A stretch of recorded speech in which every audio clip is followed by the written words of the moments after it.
Hey folks, this is Jake Davis with my 8th and final episode of Bat by Bat. Over the last month and a half, I have chronicled the live-action, theatrical adventures of the Caped Crusader from Lewis Wilson, all the way down to my subject today, Ben Affleck, in anticipation for next month's The Batman, hitting theaters everywhere nationwide. So, Ben Affleck was cast as Batman about a year after the release of The Dark Knight Rises. This was intentionally part of Warner Brothers attempting to cash in on the huge success of the MCU. The Avengers was a massive hit, and they definitely wanted to get to the Justice League as quick as possible. The problem is, you see, they're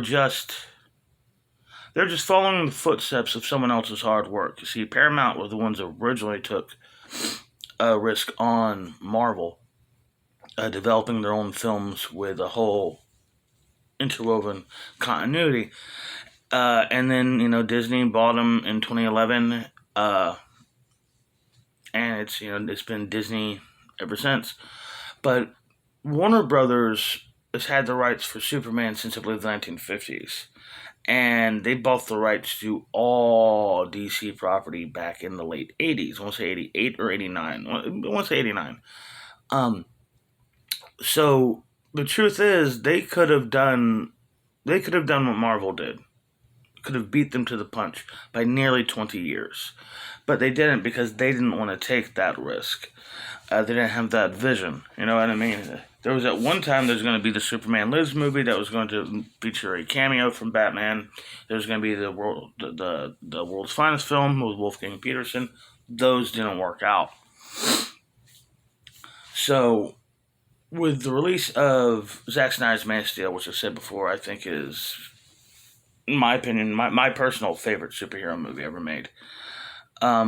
Shortly after the release of the movie, it was announced at Comic-Con that Batman would be facing off against Superman in the sequel. Batman versus Superman instead of a world's finest team-up, which is frankly what most comic book fans wanted to see.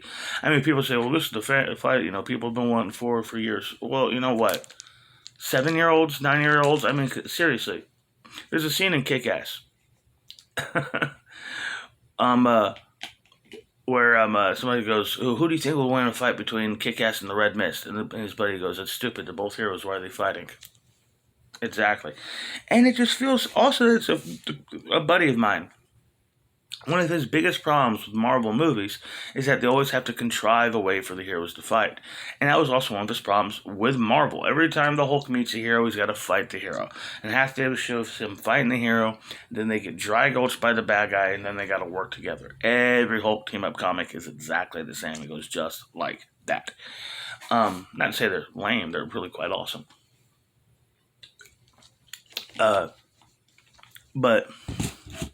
So then, when they get to Civil War and Dawn of Justice, this is like the whole theme now, hero versus hero, and who gives a shit?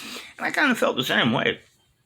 So when Ben Affleck is cast as Batman, he's actually older than the most recent guy to play Batman. So new Batman is older than young Batman. New Batman is older than old Batman.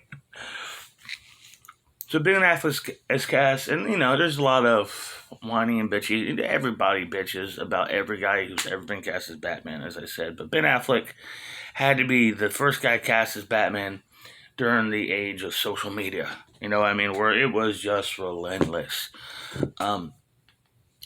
So then the suit comes out, and then eventually the movie comes out. And while the film did not really set the box office on fire, nowhere near made the money that they were hoping for, that it had potential to do. By far, the heroes, especially Ben Affleck's Batman, was the highlight of the film. They brought in, because they also overloaded it. Because they just weren't making a Batman-Superman movie, a team-up movie, or anything like that. They had to throw in Wonder Woman and Aquaman and seriously, the whole Justice League is in here, even though most of them have like one shot apiece. But it's just trying to strong arm our way to the Justice League as quickly as possible with as little work as possible. And it was shallow and transparent, and it's not how anybody wanted it to be done. They could have taken their time, and really, I mean, look at the hype, and I'm going into the Snyder cut last year, man. If they would have kind of waited and be patient and waited till a few more years to make Justice League, they could have done something really big. Now it's just scatterbrained. Every DC movie that comes out is maybe connected to previous DC movies. Or was the sequel as the same actors? I don't know. Maybe if you want. The James Gunn Suicide Squad was a sequel to Suicide Squad, but pretended it wasn't. So Ben Affleck ends up playing Batman in 3 films. 3 films in 2 years. Yeah, he plays Batman in Batman vs Superman: Dawn of Justice. Then he has a small role, cameo. May not even be credited, come to think of it, but a cameo, one scene, maybe 4 minutes of screen time, if that, in Suicide Squad, and that's including his post-credit scene. And then finally, the Justice League movie. Now the Justice League movie was, well, let's be honest, a disaster. I enjoyed both cuts, personally. I do. I think definitely Snyder's cut took more time to delve into the newer characters, Aquaman, Flash, Cyborg, and definitely presented a far more interesting portrayal of our villain Steppenwolf. But at the same time, and of course we had Darkseid in there, as well as nice Easter eggs from an unofficial version of Starro and the Martian Manhunter. Martian Manhunter really feels shoehorned. He looks cool. I'm glad he finally made it into a movie, but it's like he doesn't make sense compared to the Whedon cut, where I felt, yes, had bad CGI, and certainly rushed through its story. I thought it handled certain other things better than Snyder's film did. I liked the shit they did with Batman. Most importantly, I liked Batman's. It figures. Zack Snyder, you give him 4 hours 4 hours to make a movie, and forgets to give his main character an arc. But I liked the stuff they did with Batman. The scenes with Batman, Wonder Woman, and Superman felt more consistent and faithful to the characters than the stuff Snyder had. There was other things like I felt the humor worked better in the Whedon cut, as well as the music. Snyder's always got to pick with just weird fucking music for his movies. I love Zack Snyder, but what the hell, man? I mean, Hallelujah and Watchmen, that was fucking weird. Okay, that was just weird. So Ben Affleck comes out as Batman, and despite all the animosity and all the whining about him being cast, he's embraced. He's loved in the role. People loved him in it. I mean, Bruce Wayne, I think, is maybe, in my opinion, is the best Batman live action we've ever gotten. It's the best performance, I think. Ben Affleck as Batman, specifically in Dawn of Justice, particularly in Dawn of Justice. I love the costume. Oh, the suit is so gorgeous in that movie. I like the translation of character to screen, where Bruce Wayne is an incorrigible, almost foppish playboy, but the Batman is a brutal, vicious, sometimes merciless vigilante. He's a scientist. He's a detective. He's a myth. I loved all that kind of shit. And he's insane. That's a big part of it too. Ben Affleck's Batman is nuts, and they make that very, very clear. They talk about him being insane. Scarecrow calls him crazy. Joker calls him crazy in the Dark Knight trilogy. But does he ever actually do anything nuts? I mean, there's literally scenes where both Michael Keaton and Val Kilmer and Ben Affleck, those 3 guys, have all had their moments where Batman had to kind of check himself. No, that's right. That wasn't real, or I wasn't there, or I was Batman then, not Bruce, or what the fuck am I doing? you can get to the Martha thing. I even talked about this with my wife. I've always felt that the Batman and Superman having this mother's same could have been a sweet little thing that they could help them bond.